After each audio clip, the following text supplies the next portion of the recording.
go. Here we go, yo. One time for your mind. You know we ball all day. Yeah. Just know we talk ball all day. Welcome to the full court press. Full court press. We got Danny Thompson on the mic, so just chill with the set. Ball all day. Yeah. Just know we talk ball all day. Welcome to the full court press. Full court press. We are back for hour number 2 of Full Court Press, sponsored by SOFOELLC on the new 96.9 The Game. I'm your host, Danny Thompson, checking in with you tonight with my main man, Paul Myers. Yo. And Marc Johnson. What up?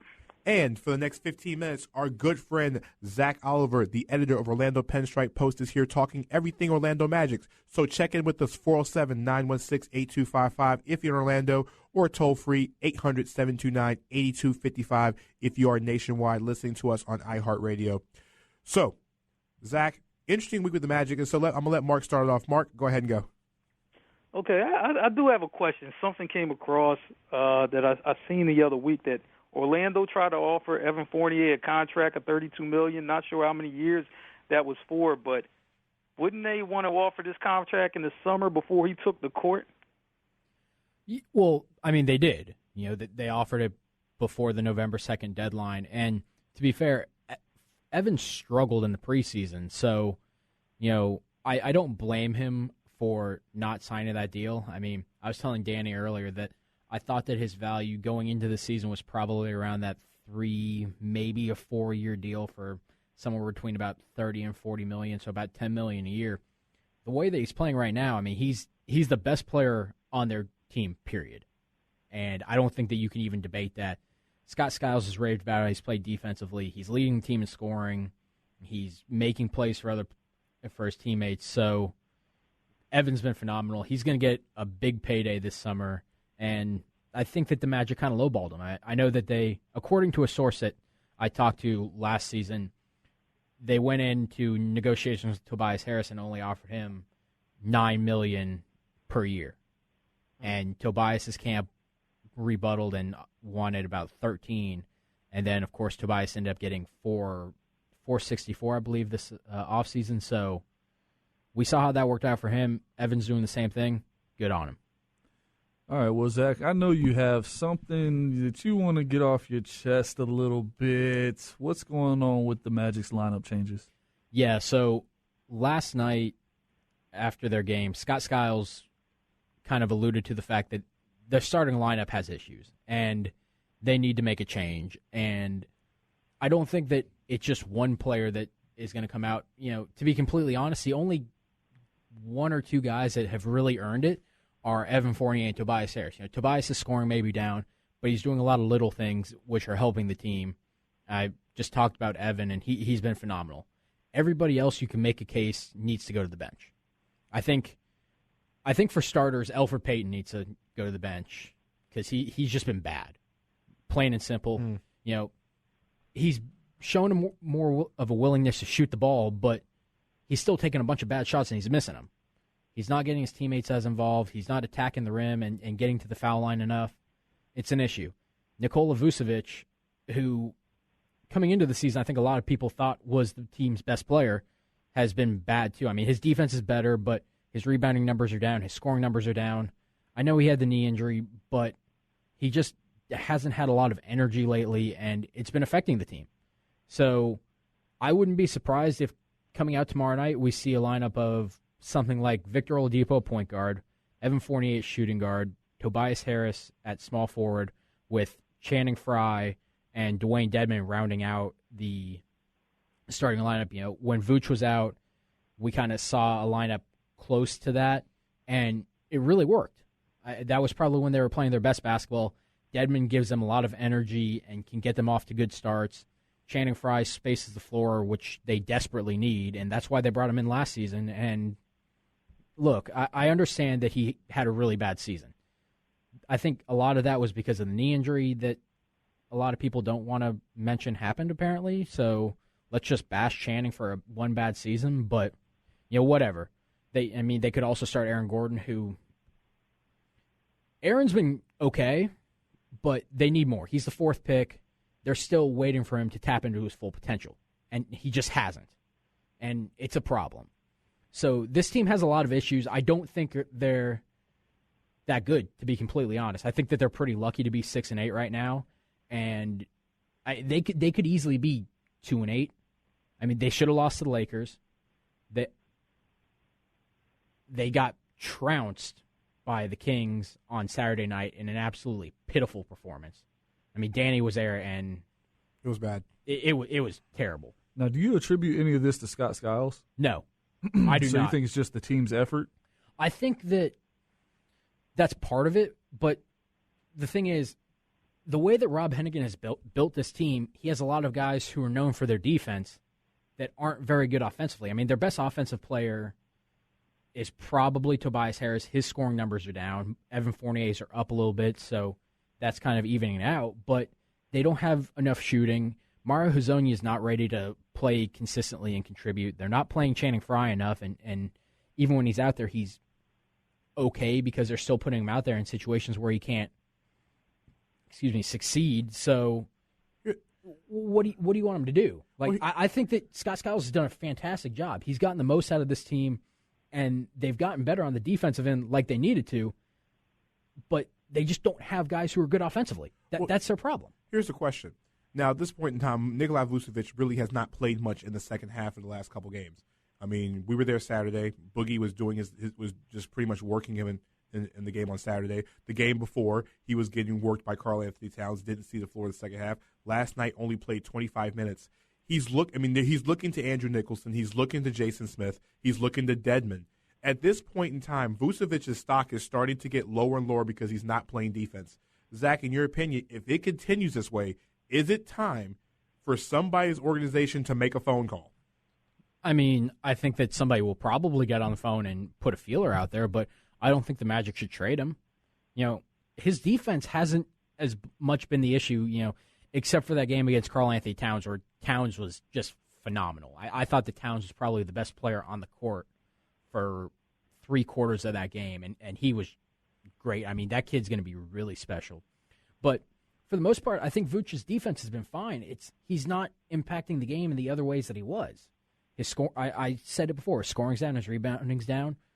If he's not doing that and not knocking down that mid-range jumper consistently enough, you have to consider, knocking his minutes down and getting a guy in Jason Smith, who I thought the signing was not the best. I thought that they could have probably used that money better, but Smith has been possibly even their best big this season.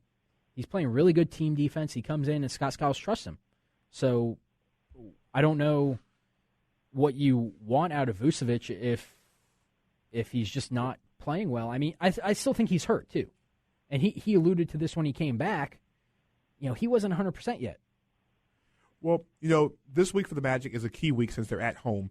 They have 3 games this week. So, Zach, let's go a little bit real quickly about each of the 3 matchups. First off, let's start with the game tomorrow night against the New York Knicks.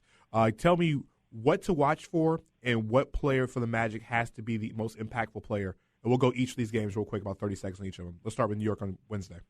I'll go with Tobias Harris tomorrow night. I think he's going to step up against his home team from his hometown, and playing against a guy like Carmelo Anthony, I think will really help him, and he'll raise his game. But they have to figure out a way to slow down Kristaps Porzingis, who's just been phenomenal for the Knicks. Friday night is Milwaukee. That's tough. That Milwaukee team's interesting. I think that it's probably their wing play again with Tobias and Fournier, because you have Giannis Antetokounmpo, Chris Middleton, and then Jabari Parker. I mean, you have to win that battle somehow. And Sunday is the Boston Celtics. Sure. I don't know what to think of that Celtics team still, to be completely honest. If they can slow down Isaiah Thomas enough, maybe they can work that out to win that game, but they're going to need their guards to step up in that one, I think, because the Celtics can just keep trotting different combinations in the backcourt out that can throw loops at a team. And, one more thing on the Magic's backcourt, they desperately need C.J. Watson back. They've been playing Shabazz Napier, who has given them some good minutes, but he's still bad. I mean, he's the definition of a fringe NBA player. So, Zach, before we let you out of here, tell everybody when your podcast comes out and also how to reach you on social media. Well, I don't think you're kicking me out already. I mean, I'm going to hang out for the rest of the show. But me and Philip Rossman-Reich of Orlando Magic Daily do a weekly podcast on Thursday nights. We're going to be live this Thursday night, giving you guys some basketball talk. We're usually on about 7:30, so look out for that. Also got a lot of fun stuff coming up on Orlando Pinstripe Post of SB Nation, so check that out. Guys, that's Zach Oliver talking Orlando Magic. Of course, he's going to hang out with us the rest of the show, but we're going to transition away from the Magic and get back into the other 29 teams in the NBA because, of course, this is Full Court Press Radio sponsored by SOFOELLC. So we have some other things to discuss with the NBA. Guys, Bill Simmons, before we go to break. Bill. Good old Bill Simmons always has to have something to say. And He's this week, guys, stirrer. he had an interesting trade idea. Guys, I want to get your opinion on this one. He says it's a trade that nobody says no to. The Chicago Bulls trade Derrick Rose to the Charlotte Hornets for Kemba Walker and Marvin Williams. And he says, who says no? Mark, I'm going to start with you on this one because I'm going to end up going last on this one. So, Mark, start it off. No. No, you don't make this trade. Derrick Rose makes way too much money. You don't want that kind of salary against the books. His head is in a different place. Don't really know where he is. He doesn't want to buy in with the team that he's currently on. He'll implode the next team he goes to. No. Paul? No. Just no. But I'm talking from the Hornets perspective. Yeah, from the Bulls, I'm taking that trade. Are you kidding me? Kemba Walker, would fit that offense great. Marvin Williams would fit that offense great. If I'm the Hornets, there's no way I take this. I don't know what Bill Simmons is talking about. Zach, chime in on this one. What do you think? Okay. I don't think that it's a deal that should get done, but looking at it from Michael Jordan's perspective, he needs to get some buzz around that team. Getting a guy like Derrick Jeremy Rose. Lin is their buzz. Okay. This isn't New York.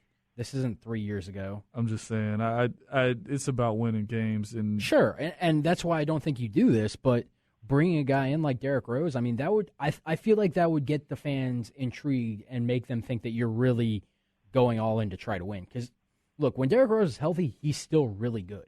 No. I'm going to take this one. I'm going to end this conversation. I'm going to end this one real quickly. Disagree. That's a no, and no.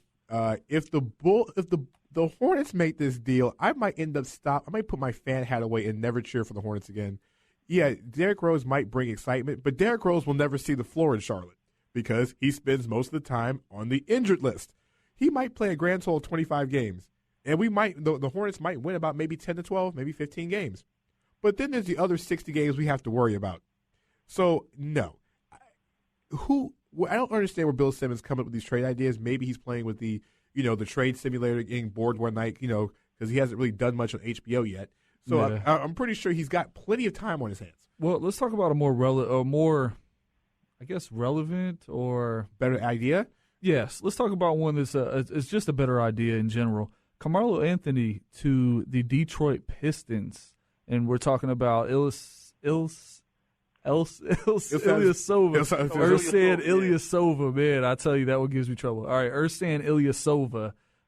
We're talking him, Stanley Johnson, Brandon Jennings, right? And a first round pick. Yeah, in a first round for Carmelo Anthony and a throw-in player. So probably Derek Williams or Kyle Quinn, yeah. Why would the Knicks do that? Or why would the Pistons do that? I think it works for both. Contrary to the Chicago trade that we just talked about, this is why I like it. It adds some perimeter scoring for the Detroit Pistons, who right now don't really have that. You put Kentavious Caldwell-Pope out there to help guard wing players that Carmelo Anthony would struggle with. You also have Marcus Morris that you can kind of go between 3 and 4 with Carmelo Anthony, so he doesn't have to spend the whole game at the 4. If you get a guy like Derek Williams to come with him, then you also have Derek Williams that can play alongside of Drummond. I think that's actually a good fit with the inside-outside theory. If you're the Knicks, the reason the Knicks would take that, obviously you get Stanley Johnson and a first-round pick. Ilyasova, he's a throw-in, but he's not a bad player. And was that the all-player was Brandon Jennings? Oh, yeah. I mean, he's going to come right in and start. So essentially you get Stanley Johnson, who's going to be a starter.